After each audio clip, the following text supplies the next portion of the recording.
Mradi wa EAS Umbele ni mradi ambao unalenga kutafuta mafuta na gesi. Ni bonde ambalo ni kubwa, linahusisha mikoa mitano: mkoa wa Arusha, Manyara, Tabora, Singida pamoja na Simiyu. Sasa huu mradi ulianza mwaka 2015 na tokea mwaka 2015 tumekuwa tukikusanya data mbalimbali ambazo zinahusiana na uwepo wa mafuta na gesi katika eneo hili.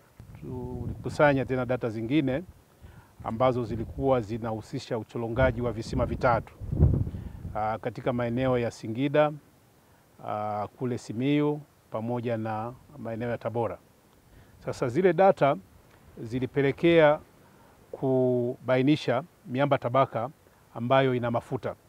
Kwa hiyo tukajiridhisha kwamba katika eneo hili la bonde ya EAS Umbele kuna miamba ambayo inaweza ikahifadhi mafuta. Tumekuja kwenye fezi ya pili sasa, ambayo ndio leo tuko hapa. Tunaangalia, hii ni fezi ya pili ya uchukuaji wa data za mitetemo. Katika fezi hii ya pili ya uchukuaji wa data za mitetemo tumeshakamilisha hiyo kazi kwa 47%. Na kwa ujumla wake hii project ya sasa hivi, hii fezi hii ambayo tunafanya sasa hivi itagharimu kiasi cha shilingi za Tanzania bilioni 43. Na hii project ni project muhimu sana kwa serikali kwa sababu kadhaa. Moja ni kwamba tunategemea kwamba kama tutagundua mafuta, basi nchi itaweza kunufaika na mafuta, kwa sababu sasa hivi Tanzania hatuna mafuta, na tunategemea kwamba hapa kutakuwa na mafuta. Kwa hiyo nchi sasa itaweza kusevu fedha za kigeni ambazo inatumia hela nyingi sana kununua mafuta nje ya nchi.